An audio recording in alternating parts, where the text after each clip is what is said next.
잠시 기도하겠습니다. 하나님, 이 시간 하나님 말씀을 듣습니다. 하나님께 주신 말씀임을 온전히 믿어서 우리 마음판에 새김으로 하나님 이 땅 가운데에 하나님의 뜻을 알리는 귀한 성도들이 되게 하여 주옵소서. 이 시간 말씀하여 주시옵소서. 예수님의 이름으로 기도합니다. 아멘. 말씀을 시작하면서 사진 한 장을 보도록 하겠습니다. 이분이 누군지 혹시 아십니까? 네, 야구를 좋아하시는 분들은 대번 나오죠. 네, 김인식 감독님입니다. 전 한화 이글스 감독이시고 또 대한민국 야구 대표팀 감독을 역임하신 분이죠. 아마 한국 역사에 큰 영향을 미친 분으로 저는 생각하고 있습니다. 그런데 2009년 4월 20자 국민일보 그 신문 기사에 김인식 감독님이 용인 이례교회 안수집사 임직을 했다는 기사 내용이 있어서 소개해 드리려고 합니다. 저는 이 기사를 읽으면서 참 마음에 감동이 되고 도전을 받았습니다. 기사 내용 먼저 잠깐 읽어 드릴게요. 그는 오후 2시 예배당에 들어섰다. 뇌졸중에 후유증 탓에 좀 불편해 보였다.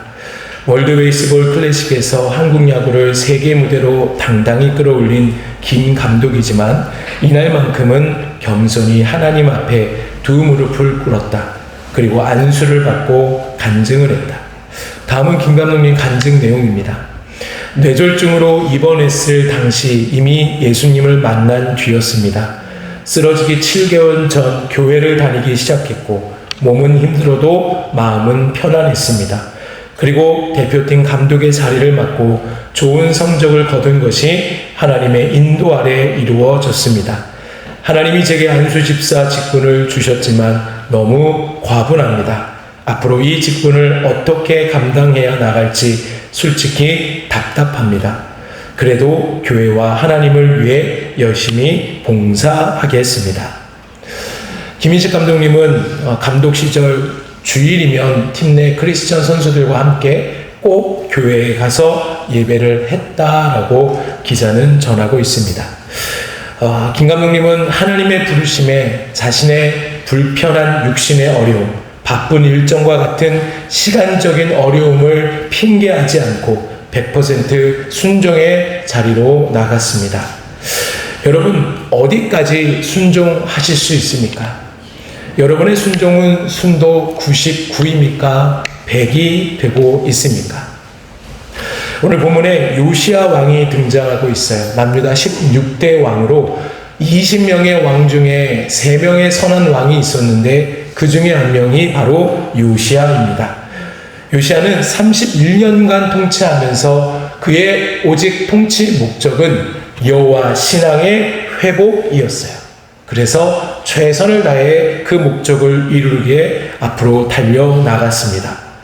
그가 왜 선왕으로 불리는지 그에 대한 업적 한 3가지만 한번 보도록 하겠습니다.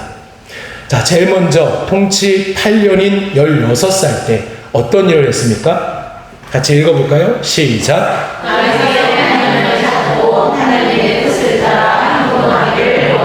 네, 다윗의 하나님만을 찾았어요. 그리고 두 번째, 20살 때는 네, 우상의 예배를 다 금했다라는 거예요. 세 번째, 26세 때는 수리하고 복구했어요. 좀 더 제가 설명을 드리면 이때 당시에 율법책이 발견됐어요. 수리하다 보니까. 그래서 율법책의 내용을 깨달은 후에 율법 중심의 종교개혁과 그리고 영적 대각성을 추진하게 됩니다. 이 영적 대각성을 통해서 백성들의 오직 언약의 말씀만 쫓을 수 있도록 또 각종 산단과 우상들 및 그와 관련된 부정한 모든 것을 모조리 다 파괴해버립니다. 모든 우상 숭배자들을 처형하고요. 유월절 절기를 성대하게 지킵니다. 여러분, 이상으로 요시야 왕의 업적에 대해 잠시 정리해 보았는데요. 다른 왕들과 비교되는 하나님께서 보시기에 기뻐하시는 삶을 살았던 왕이 바로 이 요시야 왕입니다. 그래서 그를 3대 선왕 중 한 명이라 부르고 있죠. 오늘 본문에는 그의 위대한 업적 중에 하나, 유월절을 성대하게 지킨, 어떻게 성대하게 지켰냐? 많은 재물을 가져간 성대하게 지켰냐? 아니에요. 그는 자신의 인간적인 생각에 들어가 있지 않은, 오직 모세에게 주신 하나님의 율법의 말씀 그대로, 토시 하나 틀리지 않고 말씀 그대로 유월절을 지키는 모습이 오늘 본문에 그가 유월절을 지킨 것입니다. 자, 그러면 그 유월절에 대해서 한번 좀 알아볼까요? 유월절은 이스라엘 백성들이 77절, 초막절과 함께 반드시 지켜야 할 3대 절기 중에 하나입니다. 자막을 보시면 이 유월절을 히브리어로 뭐라고 합니까? 페사흐. 뜻은? 예, 이 뜻을 가지고 있는 원래 원형 파사흐에서 파생된 단어입니다. 그래서 문자적으로 넘어감이라는 의미를 가진 것이 페사흐입니다. 제가 알기로는 이 페사흐라는 단어에서 여러분 영어로 지나가다가 뭐죠? 그쵸, pass. 이 단어가 나왔다고 합니다. 출애굽기 12장 13절 한번 읽어볼까요? 출애굽기 12장 13절 시작. 내가 애굽 땅을 칠 때에 우리가 너희가 사는 집에 있어서 너희를 위하여 표정이 될 자라. 내가 피를 볼 때에 너희를 넘어가니 재앙이 너희에게 넘어가지 아니하리라. 아멘.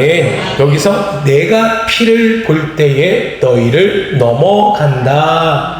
여러분, 이 유래한 명칭이 바로 페사흐, 유월절을 얘기하는 거예요.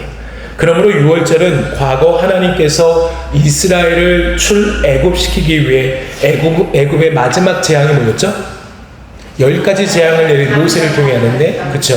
모든 집의 첫 태생, 즉 장자의 죽음에 대한 재앙을 내리셨을 때에 양의 피를 문설주, 문 기둥에 바른 그 집은 그 죽음의 재앙이 넘어갔다라고 해서, 그래서 이날을 기념하고 지키는 절기가 유월절이다라고 얘기합니다.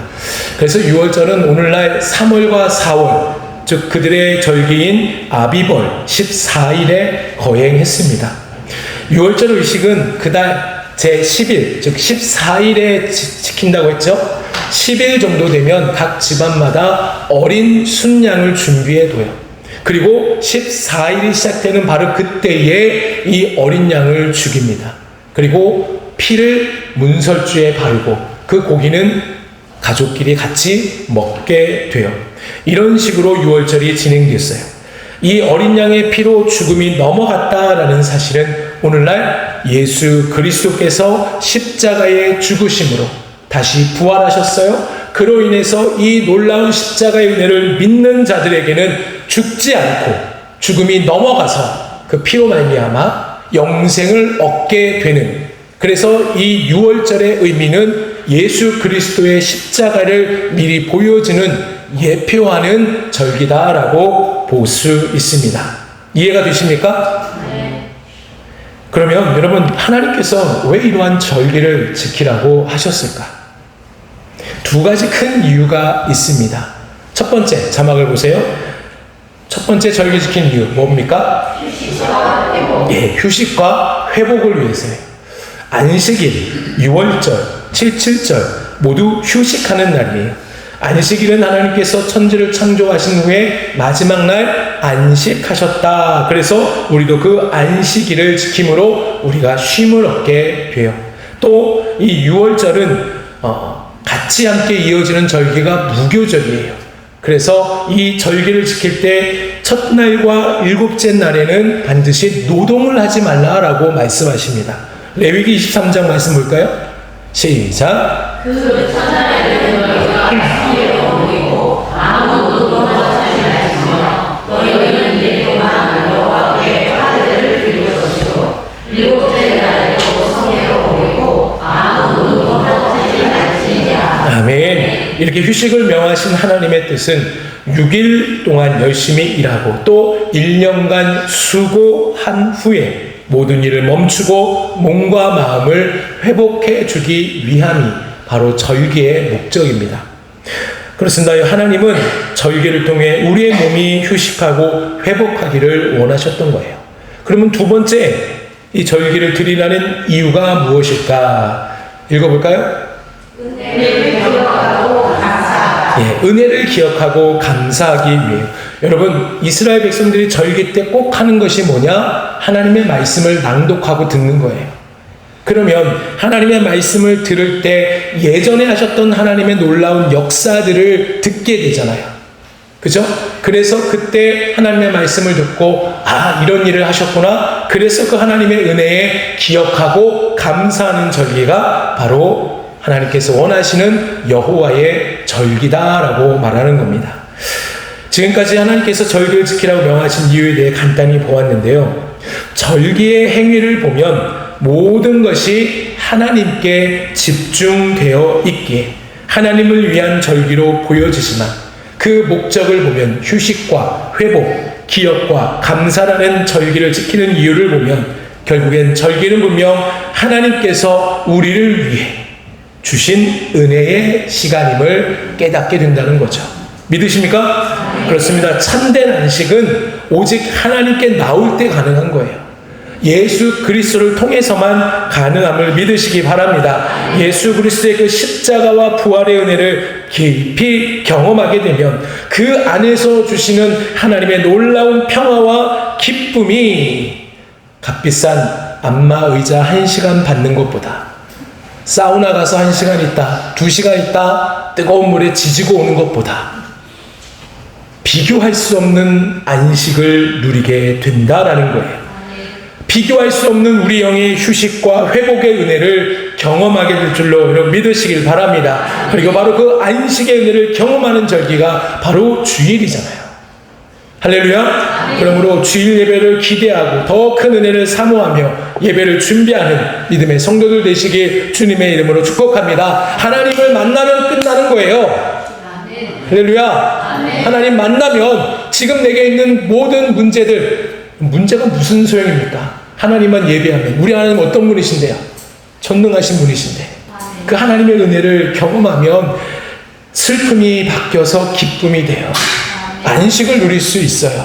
할렐루야. 그 주님을 만나길 주님의 축복합니다. 그런데요, 오늘 본문을 잘 보면 유월절을 지키는 것에 대한 독자들인 지금의 우리에게 꼭 말하고 싶은 의미심장한 분위기를 저자가 기록하고 있다는 거예요. 본문 22절을 세 번역본 한번 읽어볼까요?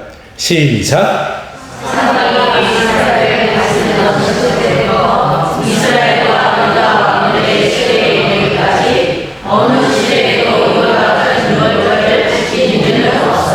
아멘. 여기서 저자는 이스라엘 백성들이 앞에서와 같은 그 놀라운 은혜가 있는 절기 유월절을 본문의 주인공인 요시야 왕이 지킨 것과 같이 완벽하게, 즉 하나님이 알려주신 그대로 지키지 못했다라고 증거하고 있죠. 여러분, 이것이 정말 사실일까요? 성경을 찾아보면 되겠죠. 성경에서 보면 요시야 왕 앞에 유월절을 지킬 때는 두 곳이 등장하고 있습니다. 첫 번째 어디냐? 여호수아가 했어요. 그리고 남유다의 3대 선왕 중 한 명인 지난주 나눈 기도의 사람 히스기야가 유월절을 지켰습니다. 여호수아는 이스라엘의 가나안 입성 그 직후에 길갈에서 유월절을 지켰어요. 그리고 이스라엘의 가나안 정복이 끝나고 사사시대, 단일왕국 시대까지 수백 년 동안 단 한 번도 유월절을 지켰다라는 성경의 기록이 없어요. 그리고 드디어 분열왕국 시대 때 히스기야가 유월절을 지켰다고 역대하 30장에 기록하고 있습니다. 그러나 히스기야의 유월절도 하나님 말씀 그대로 지킨 절기가 아니에요. 시기를 한 달 늦췄고요. 그리고 예배를 준비하는 사람들이 온전하게 정결하게 예배를 준비하지 않았어요. 진짜 하나님 원하시는 유월절이 아니었죠. 또한 성경에서 솔로몬이 무교절을 비롯한 각종 절기를 지켰다라고 증거하고 있어요. 그러나 이렇게 간략하게 증거하고 있기는 하지만 간략한 기록은 솔로몬이 절대로 절기를 하나님께서 원하시는 제대로 준수한 것이 아님을 짐작할 수가 있습니다. 오늘 본문에서 보듯이 요시야 때에 비로소 제대로 된 하나님 원하시는 유월절을 지켰다라는 것을 알 수가 있어요. 그런데 그러면 왜 이스라엘은 이런 오랜 세월 하나님께서 반드시 지키라는 절기, 특별히 유월절을 지키지 못했을까요? 수백 년간 왜 지키지 못했을까요? 질문하는 거예요. 대답해 보세요. 왜 못했어요? 왜 못했을까요? 한번 여러분의 상상의 날개를 펴보세요.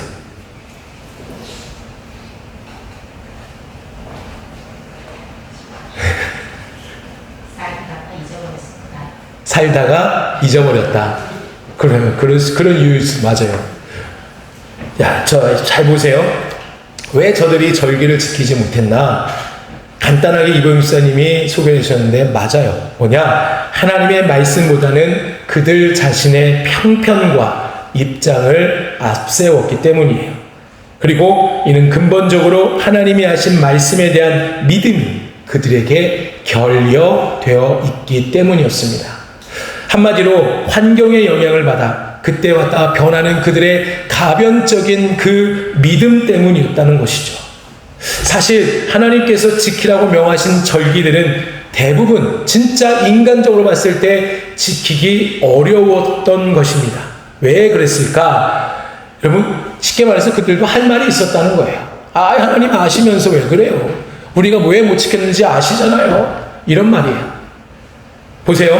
먼저 유월절의 경우를 보면 유월절은 1년에 단 하루를 지켰어요. 그러나 그 이후 7일간 지켜야 하는 무교절과 이어지기 때문에 8일 동안 절기를 계속 지켜야만 했어요. 그리고 이 절기를 지켜야 하는 대상이 누군지 아십니까? 20세 이상의 남자들이었어요. 그리고 이들이 이 절기를 지킬 때는 그들이 거하는 처소에서 마음껏 지키는 것이 아니라 어디서 절기를 지켰을까요? 오직 한 곳 예루살렘 성전에서 이 절기를 지켜야 했어요. 그리고 유월절은 앞에서 언급했듯이 오늘날 태양력으로 3월과 4월 사이에 지켰어요.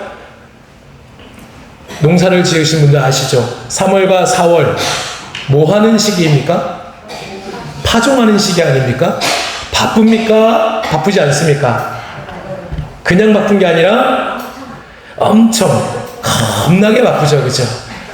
이 3월과 4월에 하나님이 유월절을 지키라고 하세요.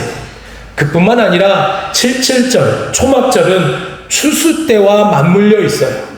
그래서 이스라엘이 지켜야 할 절기는 주변 나라의 침입의 위험이 많았던 기간이었습니다. 이러한 시기에 모든 이스라엘 남자들이 예루살렘에 모여 절기를 지킨다면 국가적인 안전망이 뚫리지 않을까요? 바로 이러한 이유로 이스라엘 백성들은 본문 22절에서와 같이 사사시대 이후 단 한 번도 제대로 된 유월절을 지키지 못했던 것입니다. 다시 말해 우리도 할 말이 있었다는 핑계를 하고 있는 것이에요. 김장한 목사님이 쓰신 큐티에 보면 재미있는 예화가 있어 소개해드립니다. 언젠가 제가 새벽 예배 때 함께 나눈 예화예요. 걸리버 여행기를 쓴 조나단 스위프트가 하인과 함께 여행을 하고 있었습니다. 하루는 여행 중에 비가 내려서 조나단의 구두가 진흙투성이가 되었어요. 그날 밤 여관에서 잠이 들기 전에 조나단은 하인에게 내 구두를 닦아놓으라고 시켰습니다. 그런데 아침이 되어 일어나 보니 진흙투성이 구두가 그대로 있었습니다. 화가 난 조나단은 하인을 불러 말했습니다. 내가 어제 분명 구두를 닦아놓으라고 말했을 텐데. 그러자 하인은 어차피 오늘 신으면 또 더러워질 구두를 닦아서 뭐합니까? 라고 말했다고 합니다. 어이가 없었던 이 조나단은 아무 말 없이 짐을 챙겨 다시 여행을 떠났습니다. 점심때가 됐습니다. 하인과 함께 식당에 들어갔는데 조나단은 조용히 자신이 먹을 음식만 시켜서 먹었습니다. 배가 고픈 하인이 내 음식도 시켜달라고 하자 조나단이 말했습니다. 식사는 해서 뭐하겠나? 어차피 저녁 때 되면 또 배고플 텐데. 이해가 되십니까? 하인은 참으로 게으른 사람이었어요.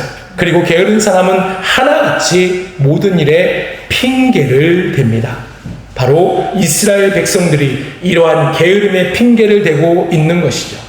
하나님께서는 이미도 이러한 핑계를 댈 이스라엘 백성들을 보시고 앞에서 저들이 말한 절기를 지키지 못할 그 핑계를 댈 것을 미리 아시고 분명히 이렇게 말씀해 주셨습니다. 출애굽기 34장 24절입니다. 시작. 내가 이방은 나라들을 내 앞에서 쫓아내고 내 지경을 넓히니 내가 내리는 새롭시 여호와 내 하나님을 데려올 때에 아무도 내 땅을 찾는지 못하리라. 아멘. 하나님 분명 절기를 지킬 때 저들이 할 수 있게 되는 모든 고민과 걱정을 하시고 너가 무엇을 걱정하는지 알아. 걱정 마. 아무도 절기를 지킬 때 공격하지 못하게 내가 막아줄 거야. 나만 믿어. 라고 이 말씀을 하신 거예요. 그러면 이스라엘 백성들이 이 말씀을 온전히 믿었다면 하나님께서 원하시는 대로 순종하여 절기를 온전히 지켜야 했는데 그러지 못했다라는 거죠. 오늘 말씀을 통해서 여러분과 함께 나누기 원하는 것은 우리는 하나님 말씀 앞에서 온전한 믿음으로 순종의 삶을 99도 아닌 100% 순종을 이어가는 믿음의 삶이 되시길 주님의 이름으로 축복합니다. 이스라엘 백성들이 하나님의 말씀에 순종하여 절기에 기록된 대로 지켰다면 이는 그들의 신앙을 올바로 지키는 것일 뿐만 아니라 그들의 삶까지도 선민 백성으로 하나님 주신 놀라운 은혜의 복으로 누리며 살아갈 수 있는 선민 백성의 삶을 살 수 있었을 겁니다. 그러나 이들은 그저 주변의 환경으로 인해 그때마다 저들의 믿음에 인간적인 생각이 조금씩 자리 잡게 되었습니다. 결국엔 인간적인 생각으로 하나님 말씀을 신뢰하지 못했고, 다시 말해 인간의 눈으로 말씀을 보니 여러 가지 핑계거리로 결과적으로 하나님의 말씀에 순종하지 못한 것이죠. 위대한 선지자 엘리야를 아십니까? 얼마나 위대했습니까? 오므리 왕조에 대한 심판을 위해 하나님 사용하신 선지자죠. 850대 1과 싸웠습니다. 하음아, 850대 1과 싸울 수 있겠어? 그죠? 제일 유명한 말이 17대 1로 싸운다는 말이 한동안 유행이었었는데 저도 17대 1로 싸웠던 일이 있습니다. 17명 중에 한 명이었어요. 그 일이 아니라 17명 중에 한 명이었어요. 아무튼 진짜 싸웠다는 게 아니라 웃자고 한 말이에요. 절대로 목사님 예전에 막 패싸움하고 다녔다. 이게 말이 와전되면 나중에 어떤 얘기 들리는지 아십니까? 풍성교회 목사는 깡패였다 이런 말이 들려요. 입을 다무시기 바랍니다. 아무튼 850대 1과 싸웠어요. 그리고 3년 6개월 동안 문제였던 가뭄이 해결됐어요. 기도했더니 그 능력의 종 엘리야가 아합의 아내 이세벨이 자기를 죽인다는 그 말을 듣고 두려워서 도망갔어요. 그리고 하나님께 뭐라고 얘기한지 아십니까? 하나님, 저 이제 데려가세요. 저 할 게 없습니다. 칼을 들고 저의 목에 들이대고 있는데 제가 뭘 할 수 있겠습니까? 주님, 저를 그냥 죽이시고 데려가 달라고 절망의 목소리를 절규하는 것을 알고 있습니다. 여러분, 하나님의 위대한 사람이라 할지라도 자기 앞에 다가온 그 어려운 문제와 환경으로 인해 분명히 인간적인 생각이 들어가게 되고 결국 이에 따른 믿음의 변화가 발생하게 되는 것이죠. 그러면 우리는 어떻습니까? 우리의 신앙은 온전한 100% 믿음으로 충전되어 있습니까? 혹시나 환경으로 신앙에 인간적인 생각이 들어가 있지는 않습니까? 그래서 온전한 믿음으로 온전한 순종까지 이어가지 못하고 혹시 자로 재고 있지는 않습니까? 특별히 우리가 하나님의 말씀을 그대로 지켜 살아가야 하는데 사실 하나님의 명령은 인간적인 관점에서 보면 지키기 어려운 것들이 너무나 많습니다. 여러분, 당장 낭떠러지에 떨어진 그 순간에 하나님이 뛰어내리라고 하세요. 뛰어내릴 수 있겠습니까? 어떻게 해요? 눈에 보이는 게 낭떠러지인데. 그쵸? 많은 핑계거리가 있을 수 있어요. 하지만 하나님은 인간적인 생각을 원치 않으세요. 이성적으로 하는 것을 원치 않으세요. 그래서 사단은 이것을 아주 기가 막히게 이용합니다. 이야, 하나님 너 이해해 주실 거야. 야, 괜찮아. 주일 한번 쉬어도 돼. 야, 너 그 바쁜 일이잖아. 그 한번 빠진다고 하나님 뭐라 하시겠어? 아니에요. 여러분, 분명히 사단은 이렇게 공격하는 거예요. 이스라엘 백성들에게 똑같이 하신 거예요. 야, 전쟁 중에 어떻게 절기를 지킬 수 있어? 아니야, 못 지켜. 내년에 지켜. 아니야, 오늘은 좀 바쁘니까 대충 생략하면서 지켜. 간단하게 지켜. 계속해서 유혹을 했던 것이죠. 여러분, 이러한 모습이 바로 믿음 없는 모습이 아닙니까? 그러니 이스라엘 백성들은 순종하지 못해서 하나님께 주시는 복을 누리지 못하게 된 것이에요. 그렇습니다. 하나님은 우리에게 온전한 100% 순종을 요구하십니다. 그 믿음은 어떠한 환경 앞에서도 인간적인 생각이 전혀 들어가 있지 않는 거예요. 그 옛날 본토 아비집을 떠나라고 했을 때 아브라함이 모든 걸 짊어지고 떠난 것처럼 네 자식을 바치라고 했을 때 다음날 아침 일찍 새벽에 일어나 모든 재물의 준비를 다 하고 아들 이삭과 함께 모리아산으로 간 그 아브라함의 믿음, 그 믿음이 곧 100%의 순종의 길로 갈 수 있게 해주신다는 거예요. 신앙엔 절대로 인간적인 생각이 필요 없음을 믿으시기 바랍니다. 하나님의 명령을 인간적인 생각으로 자로 재고 판단해서는 안 됩니다. 하나님은 우리에게 지킬 수 없는 것을 요구하시는 분이 절대로 아니에요. 분명 가능한 것을, 지킬 수 있는 것을 요구하십니다. 믿으십니까? 때론 우리가 그것을 지키기 어려운 상에 처해 있은 것처럼 보일 때도 있어요. 그러나 그럴 때 하나님은 믿음으로 순종하기만 한다면 그 하나님의 명령을 지킬 수 있도록 모든 환경과 조건, 능력도 공급해 주심을 믿으시기를 바랍니다. 그러니 모든 예배에 목숨 걸고 여러분의 믿음을 보이시기 바랍니다. 주일이 얼마나 많은 유혹이 있습니까? 앞에서 말씀드린 대로 주일 한 번 빠져도 괜찮다라고 사단이 얼마나 많은 유혹을 하고 있습니까? 그리고 핑계할 수 있죠. 아, 안 돼요. 이런 일 때문에 어쩔 수가 없었어요. 이 모든 것이 사단의 유혹이라는 거죠. 한 가지만 말씀을 드리면, 제가 예전에 전도 사역을 했을 때 학생회를 섬기고 있었어요. 학생 중에 한 명이 여름방학이 되어서 이제 여름 수련회가 있으니까 자기가 수련회 가고 싶은데 그때 보충 수업과 자율학습 때문에 못 가게 돼서 너무 안타깝다고, 꼭 가고 싶어요 라고 얘기해요. 그래서 함께 기도하자. 진짜 일주일 후에 그가 와서 이렇게 밝은 얼굴 모습으로 전사님 저 수련회 갈 수 있게 되었어요. 왜요? 그 주중에 비가 많이 내렸고 번개가 맞아서 학교가 전기 고장이 난 거예요. 그리고 전기 공사하는 날이 그 보충 수업하는 기간이었던 거죠. 그리고 자기는 갈 수 있었다고 해요. 여러분, 근데 기도했더니, 수련회 가고 싶어서 기도했더니 못 가게 되었네. 그럼 하나님 얘기는 안 들어주시네. 하나님 왜 천지지변으로 이 문제를 해결해 주지 않습니까? 원망하지 마세요. 이 모든 건 하나님이 하시는 거예요. 그렇게 기도해도 안 들어주실 수 있어요. 하나님의 뜻이 다 있어요. 말씀드리는 것은 환경의 어려움, 조건 핑계하지 마세요. 시간이 없다? 핑계하지 마세요. 바쁘다? 핑계하지 마세요. 자녀들 때문에 핑계하지 마세요. 왜 하나님이 그걸 모르겠습니까?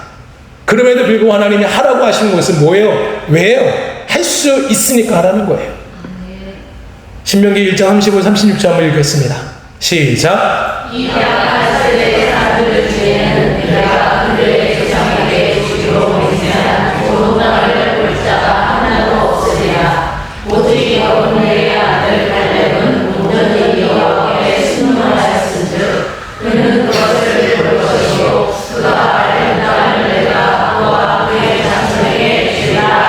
아멘. 인간적인 생각이 들어간 신앙으로 결국 출애굽 1세대는 다 광야에서 죽지만 그 1세대 중에 한 사람 갈렙은 하나님께서 약속하신 적과 꿀이 흐르는 놀라운 하나님의 상급의 땅 가나안으로 들어갈 수 있었습니다. 그 이유가 뭐라고 합니까? 방금 읽은 말씀에서 따라해보세요. 온전히 여호와께 순종하였은즉. 아멘이십니까? 사랑하는 여러분, 놀라운 하나님의 은혜로 여러분의 가정과 일터에 여러분 삶 속에 하나님의 크신 복이 넘치길 원하십니까? 그러면 하나님의 명령에 인간적인 생각이 배제된 순도 100%의 그 믿음으로 순종의 자리로 나아가 보세요. 인간적인 눈으로 봤을 때는 못할 것 같아요. 그 모든 것 다 하나님 앞에 맡기세요. 하나님이 다 하실 수 있으니까 하라고 하신 거예요. 한번 기도하면서 하나님 내가 아멘 하겠습니다. 그러나 하나님 이런 것이 문제가 되니 이 문제를 다 하나님 해결해 주달라고 그 믿음으로 순종하며 나아갈 때, 그럴 때 아브라함과 같은 믿음의 조상이라는 복을 받게 돼요. 그럴 때 갈렙과 같이 가나안 땅에 들어갈 수 있게 되는 거예요. 그럴 때 하나님께서 베풀어 주신 놀라운 은혜를, 그 은혜가 여러분의 가정과 일터에 충만해질 것을 믿으시길 바랍니다. 그러므로 100% 믿음의 순종의 삶을 살아가시길 주님의 이름으로 축원합니다. 우리 함께 말씀을 기억하며 찬양할 텐데요. 방금 말씀드린 그 갈렙의 결단을 기억하며 우리가 함께 찬양하길 원합니다. 특별히 찬양의 가사를 보면 수많은 적들과 견고한 성이 나를 두렵게 하지만 주님을 신뢰함으로, 주님을 의지함으로, 주님이 주시는 담대함으로 큰 소리 외치며 나아가네. 내가 하려고 하면 못해요. 하나님이 주신 그 은혜로, 그 능력으로 하면 가능한 거예요. 그래서 주님이 주신 그 힘으로 달려가는 거예요. 그렇게 한번 살아보지 않을까요? 그렇게 살았으면 좋겠어요. 찬양합니다.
소망이 있습니다. 비전이 있습니다.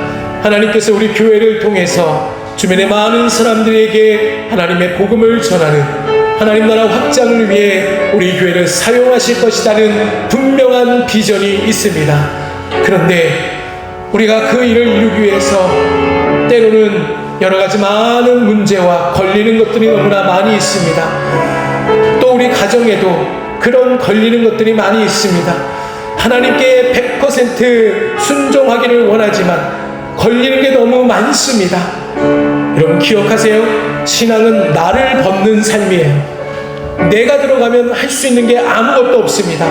나를 버리고 방금 이 찬양 가사처럼 주님이 주신 힘으로, 주님을 의지함으로, 또 주님이 주시는 담대함으로 그 일을 하는 거예요. 하나님, 이 시간에 연약한 믿음을 불쌍히 여겨주시고 이제는 하나님 말씀만 붙들고 나를 위해 준비해 주신 그 크고 놀라운 힘과 능력으로 내가 순도 99가 아니라 100%의 순종의 삶을 살겠습니다. 이 시간에 주여 한번 주여 기도하겠습니다.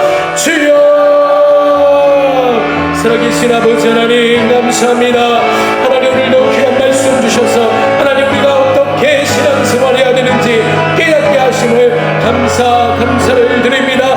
하나님, 우리가 순도 100%의 믿음의 순종의 삶을 살게 하여 주시옵소서. 하나님께서 명령하실 때에 하나님 자꾸만 내 환경을 보게 됩니다. 내가 이렇습니다. 하나님, 내가 너무 시간이 없어요. 내가 이것 때문에 못해요. 하나님, 이것만 다 하고 다음에 할게요. 나중에 할게요. 하나님, 그런 어떤 연약한 믿음이 아니라 하나님께서 주신 그 능력과 힘으로 하나님을 의지함으로 담대함으로 아멘 하나님 순종하겠습니다. 하나님, 그렇게 나아가야 하여 주옵소서. 그래서 그 순종하는 자에게 하나님의 놀라운 은혜와 복을 주시는 하나님의 놀라운 크신 능력을 허락하시는 그 은혜를 경험하며 살아가는 우리 모두가 되게 하여 주시옵소서. 하나님의 영광을 위해 사용되는 우리가 되게 하여 주옵소서. 하나님의 영광을 위해 사용되는 우리 교회가, 풍성한 교회가 되게 하여 주시옵소서. 하나님을 위한 삶이 되기를 원합니다. 하나님 말씀하신 그 명령에 100% 순종하며 살기를 원합니다. 그런데 내 주변의 환경을 돌아보면 자꾸만 인간적인 생각이 들어가게 됩니다. 이것 때문에 못하고 저것 때문에 못하는 자꾸만 하나님 말씀에 자로 재고 있습니다. 하나님, 연약한 믿음을 불쌍히 여겨 주옵소서. 하나님 명령에 절대로 내 생각이 들어가지 않게 하여 주옵소서. 하나님 명령에 자꾸만 내 주변의 환경이 들어가지 않게 하여 주옵소서. 하나님 명령에 자꾸만 못하게 하는 사단의 그 불완전한 생각을 다 버리게 하여 주시옵소서.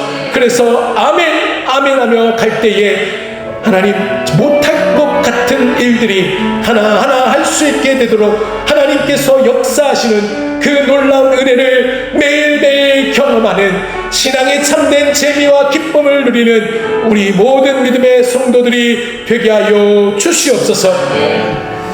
지금은 예수 그리스도의 은혜와 하나님의 크신 사랑하심과 성령 하나님의 내주 인도 교통하니 하심이 오늘 말씀을 듣고 하나님, 이제는 내가 99로 살지 않고 100%로 살겠습니다 믿음으로 결단하는 모든 성도들 머리 위에, 저들의 가정과 일터 위에 영원토록 함께 하실 것을 간절히 축원하옵나이다. 아멘.